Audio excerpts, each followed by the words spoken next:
I'm Ed Stafford, an ex-British Army captain and an explorer. I'm the only person to walk the entire length of the Amazon River.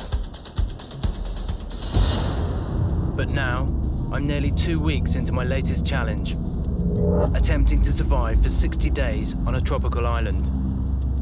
I can't hide the fact that this is a massive challenge above everything that I've done to date.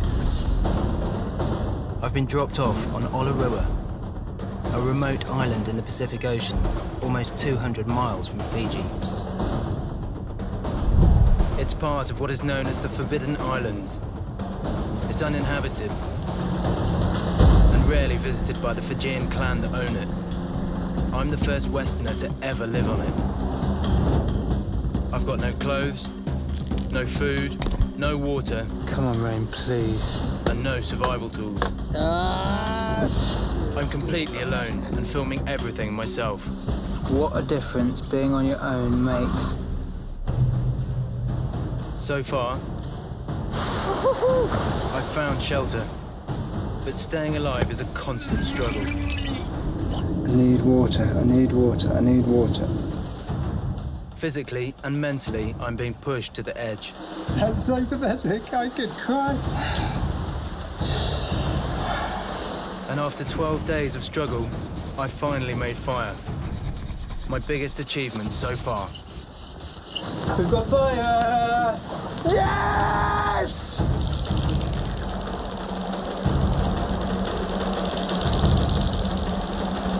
Oh.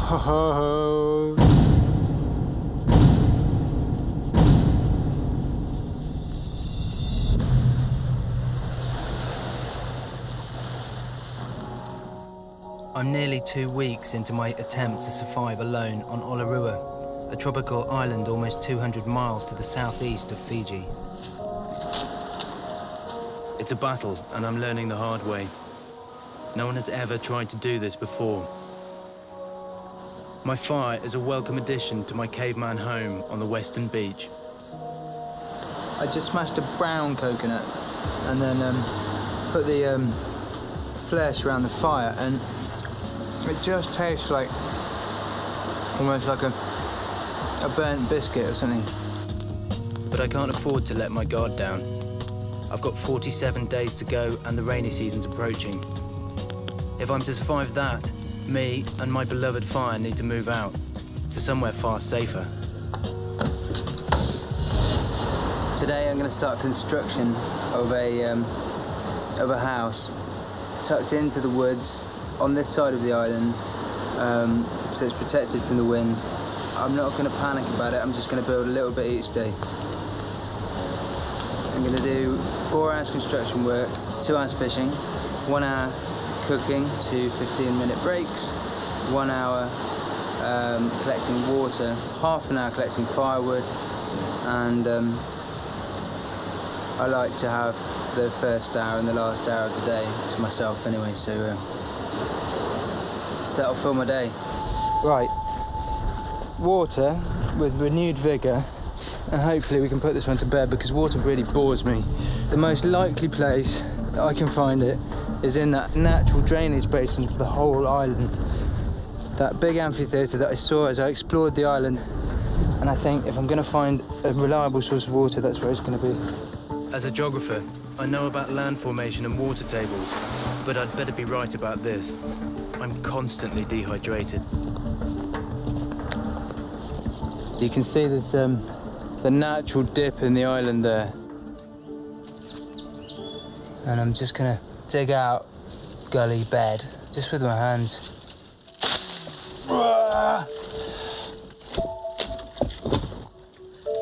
It's not pretty, but yes, there is water. But I can't let my thirst get the better of me. Drinking dirty water could lead to sickness and diarrhea. It's full of mud, but there's no salt in it. It's definitely fresh water, a combination of overland flow and groundwater. So I know it's clean and safe to drink. 5 half-litre bottles. Which is fresh. Importantly, it's fresh.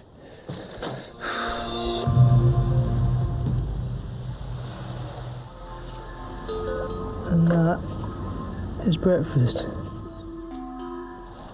I think I'm going to appreciate fine things, good food, everything for the rest of my life, so much more. Snails and 2 crabs and a couple of sprats boiled in a rusty tin can on a fire, and I am salivating over the juices. They are amazing. It might be hot food, but it's not enough. I'm surviving on a diet of protein, but it's energy-giving carbohydrates that I'm desperate for. Especially now, as I start building my new home today. I'm heading inland to find a suitable site. I'm standing in a new site which I've identified as a good place for a steep-sided, almost double lean-to. I've got flat, dry ground below my feet. So why not use it? Why not? Let's not be stupid about this. I'm going to use a mixture of techniques picked up from my jungle expeditions. If I get this right, it'll protect me from the wind and the rain. I'm going to put a centre pole down the middle, palm thatching down either side. I think this is going to work. This is starting to be fun. But it's just the beginning, and my poor diet means I haven't got the stamina for this kind of physical work. Now clearly I can't do much each day because I'm still just scrabbling to survive. The energy expended was huge. It took me a couple of hours and snapping and breaking trees and chopping with the hand axe. That was the best thing to do. Okay, the ridgepole means quite a lot to me. That's the start of my new home. I'm very dehydrated now, I can hardly speak.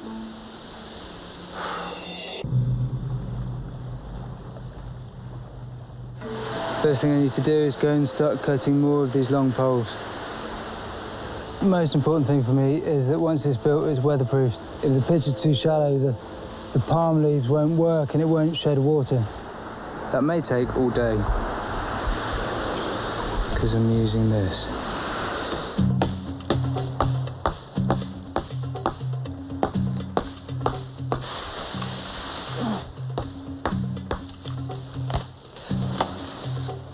I'm really tired today. Really tired. It's an ambitious shelter build. I'm beginning to think I've bitten off more than I can chew.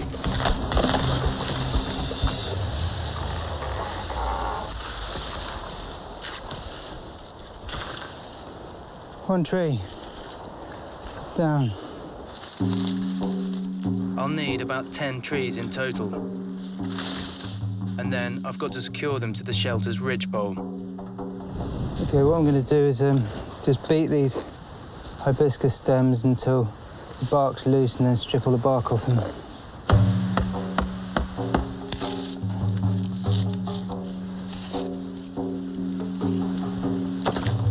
And then with these fat bits, I just pull them apart into thinner strands that can then be used for lashing. Every day, the tides wash up new things on the beaches. So far, I've found pots, rope, and my life-saving water bottles. No way. Look what I've just found on the beach. An old toothbrush. I can clean my teeth with charcoal with a proper toothbrush. Oh, how good is that? One man's trash is another man's treasure. Next find, this is too good to be true. Only on a Fijian island. It's a rugby ball. Okay, well it's leather. I've got no idea what I could use it for, but I'm gonna take it. I'm gonna take it. It'd be rude not to call the rugby ball Gilbert. I have my own Wilson. It's little consolation after a totally fruitless water trip. Now I have to head back to my fire.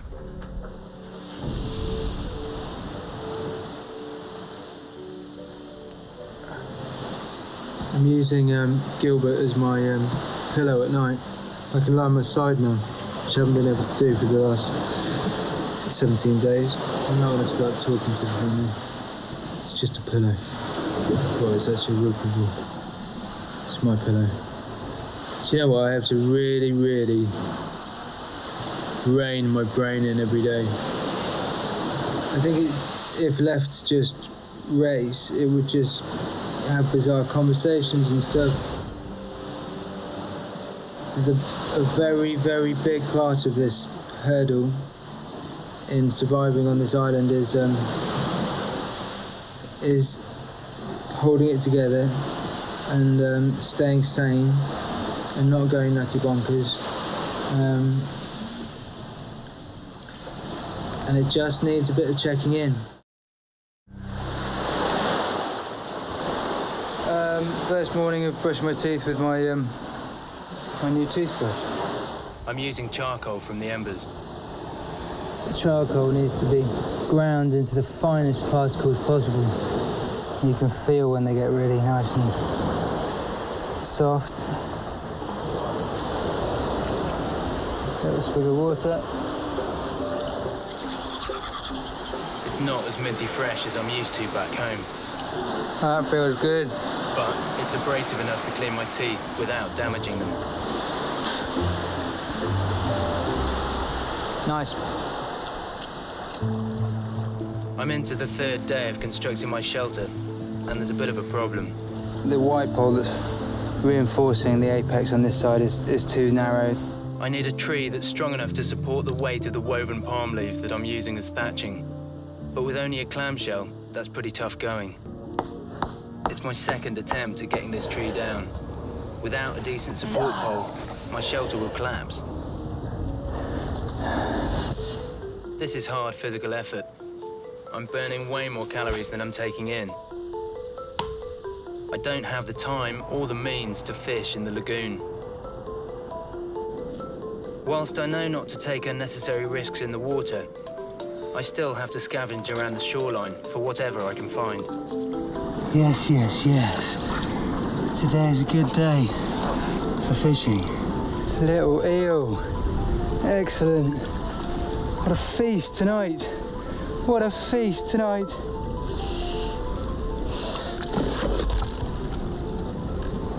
What is this?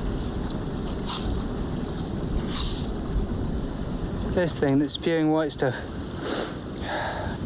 I've heard of things called sea cucumbers, but this might be one. I don't know.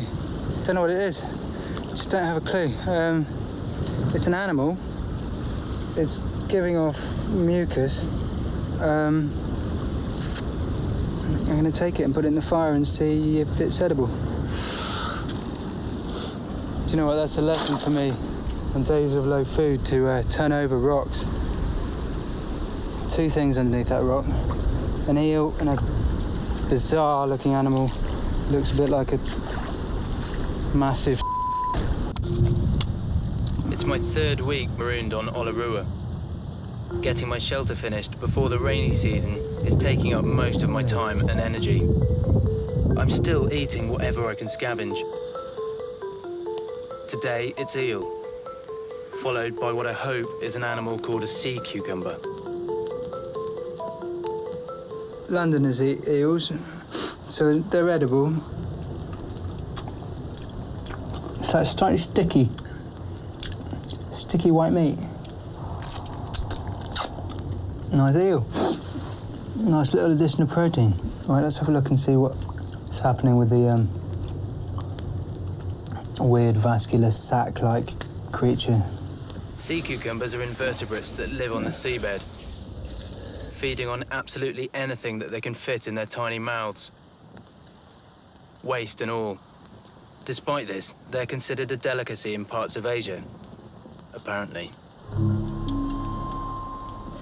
Okay, it's just exploded. If I clean that out, that's food. If I'm wrong, I could get sick again, but eating it is a calculated risk. Each one of those long things that enabled it to move is a muscle. Surely that's got to be edible.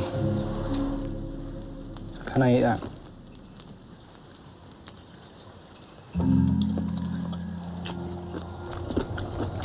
Minging. Minging. Right. Crikey.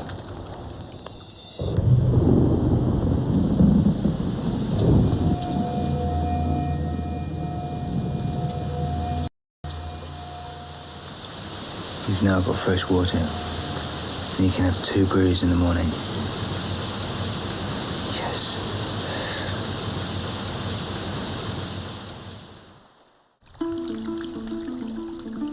It's proper tropical rain, and the first downpour in almost a week. I've got plenty of drinking water, for the next couple of days at least. Happy days. 1, 2, 3, 4. 6.5 litres of water we've got in total from just the clamshells. Blowing a hoolie out there. Unbelievable. I can't let the weather interrupt my routine. I have to get my shelter finished. The leaves I've cut down for my thatch need weaving now. If I don't do it quickly, they'll be useless. Okay. I've got 15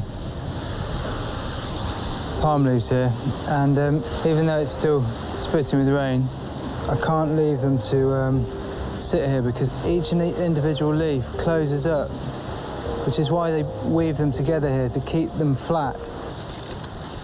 I've built thatched constructions with similar shaped leaves in Central America called cahoon, and you didn't have to plait them, but cahoon stayed flat. This doesn't. Each woven leaf has to be lashed to the frame with beech hibiscus.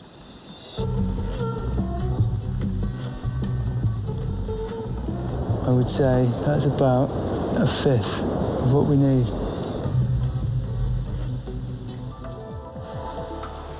Right now, I'm at my lowest ebb.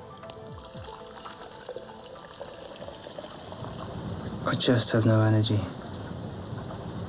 Food, I mean, it's low, you know. Water I'm struggling with. I just have no energy at all.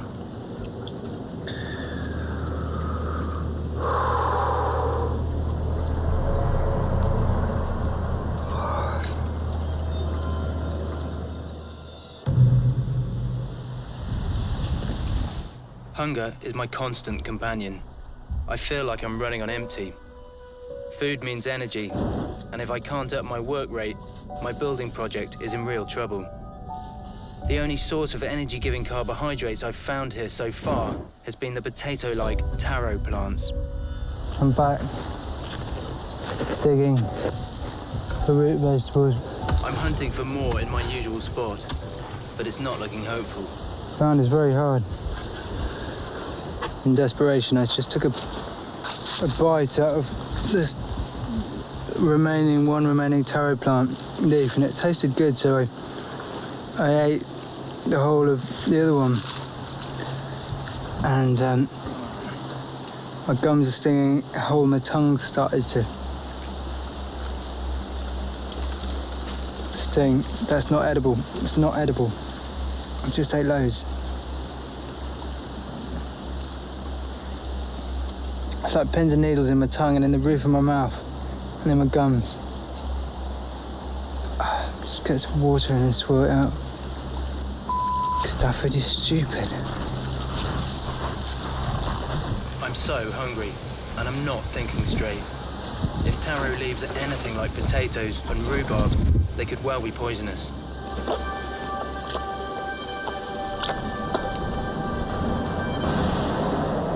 Tongue is on fire. Don't eat any more taro leaves, Stafford. Just drained today, and I had very, very bad diarrhea. Yeah, maybe that's why I'm feeling like I'm feeling. Very, very bad diarrhea. The world fell out of my bottom. Physically, I'm shattered. but I'm digging deep for the mental strength to keep the build on track.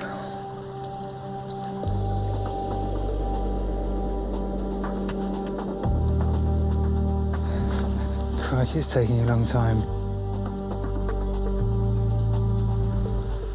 And one person, this is how long it takes.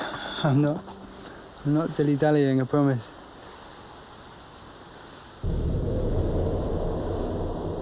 Building my shelter is hard enough. Now, I'm having to travel further afield each day for firewood. And I'm still just scavenging for food along the shoreline. Stop biting me. If I can get my hands on it. Eels, it would be fair to say, put up a fight, and they bite a lot. And, to add insult to injury, the goats are back, tormenting me. The best sources of food on the island are making themselves at home in my shelter. I've just walked back, and you can see my camp, and you can see the two goats in my camp. They're actually under my shelter. Goat meat would be a massive step up from the diet of snails and crabs. I've butchered everything from chickens to giant armadillos, and the principles are roughly the same. If only I could get my hands on one. So near and yet so far, I've still got no way of hunting them. Why haven't I got a means of killing these goats yet? It's just madness.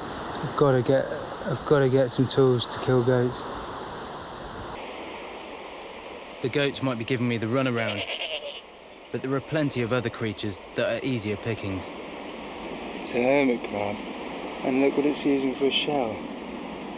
A little bit of plastic or metal on the back that it's picked up. That's mad. I wonder if it's the one that I tipped out of its shell the other day. Either way, I'm going to catch it and eat it.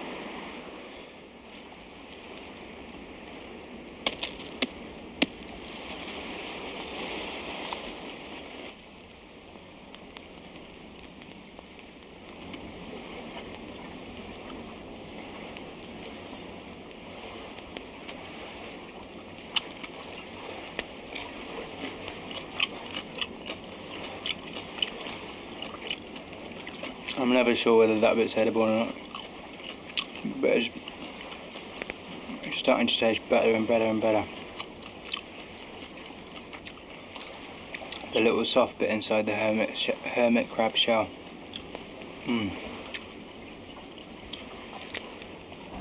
Everything tastes good when you're as hungry as I am. The need for food is constantly distracting me from the priority of finishing my shelter. I need to focus again. If I'm to move today, I need to get a load of firewood to my shelter site. My new home has to be good enough to keep me and my fire protected from bad weather. And I'm beginning to doubt if it's ready.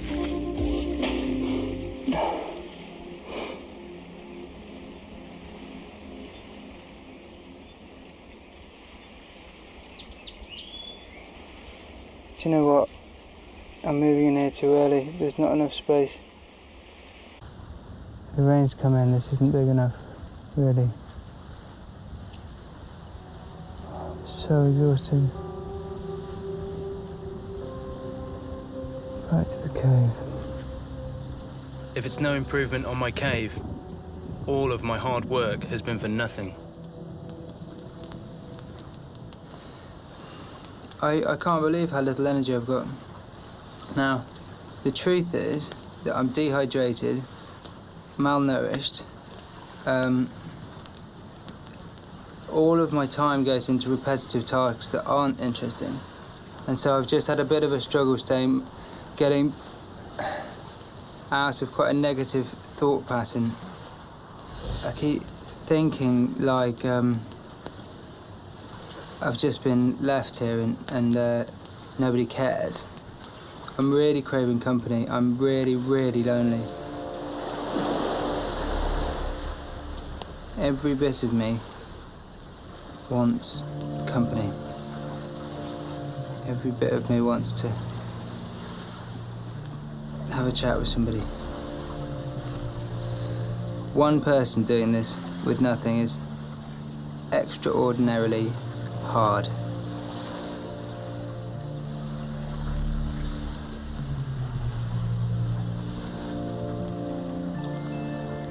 But I'm not going to give up. And I'm not going to go mad. It's just tough.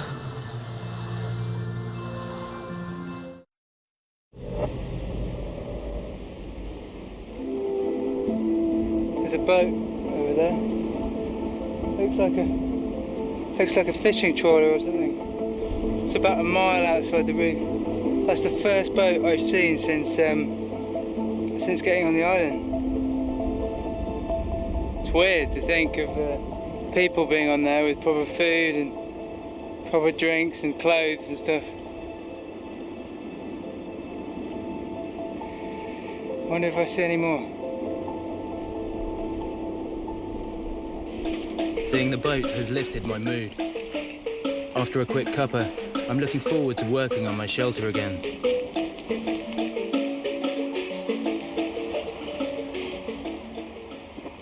I was just sitting here and I found myself grinning to myself.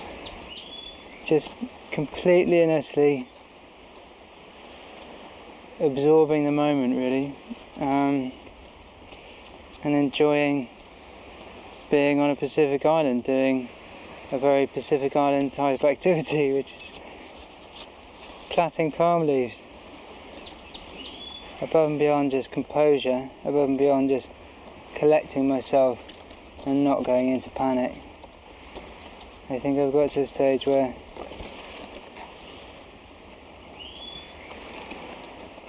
I'm content and happy, you know? I feel like I'm on the up. With renewed vigour, I've scoured the island and found a new source of taro plants. Okay, 1 potato, taro actually, 2 potato, 3 potato, 4, 5 potato, 6 potato, 7 potato, more. It's funny how things sort of come to you when you're calmer. Hermit crab just came to me, collected 7 potato type things. It's just a case of calming this all down, relaxing and just and accepting what is really. If I don't accept it, if I wish for something that isn't here, if I want something that's not, it's a waste of time, it's a waste of energy. Works very well in theory. I'm working on it. I'm in the right frame of mind to have another go at felling the tree that's been the bane of my life since I started my shelter. I need this strong timber to support the weight of my 110 woven palm leaves.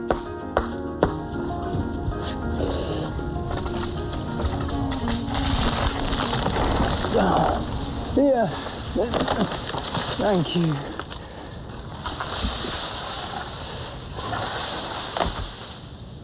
That was a mission. Yeah, with this strong pole in place, for the moment at least, my shelter will not fall down, which is nice. I'm almost halfway through my time here, and my shelter is almost complete. With a stronger support pole, I can finish the thatching and make it weatherproof. It's complete. The side is complete. I've gone well over the crossbar. That is one monster thatch. I am so happy with that. It's an amazing thatch for me.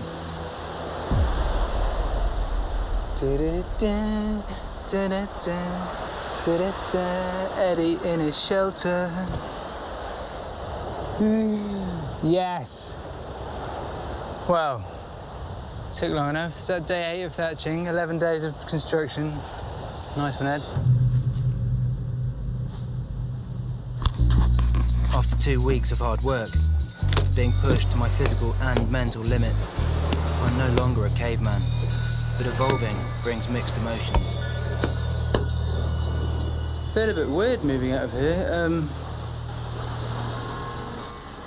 Somehow apprehensive. I think this cave represents warmth and dryness and security, actually. And I'm moving out into something a bit more unknown, which is the right thing to do. I know it's the right thing to do, and it's time to do it as well. Day 29, but it just feels a little bit odd moving out.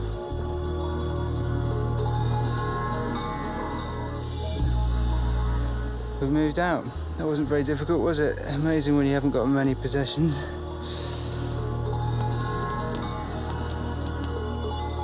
My most prized possession is coming with me too.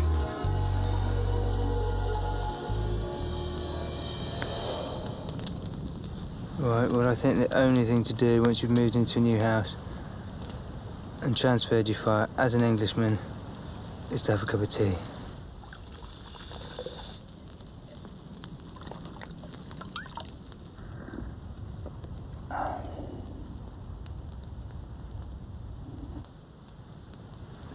Can't tell you how odd it feels to have moved out the cave. Got this sort of energy, almost excitement. Yeah, it is excitement. Just going around my chest. I'm not in a cave full of goat dung anymore. I've got plans for this place, by the way. It's going to have a bed at some stage. It's going to have a wall at that end. I can just extend it a little bit. A roof coming down the other way. Make my life comfortable, really. Oh. I'm having a cup of tea in my own house. Okay, so this will be my sleeping position. Just here. And immediately I can see I'm going to have to move the fire down to about there. Might just stay here for 5 minutes.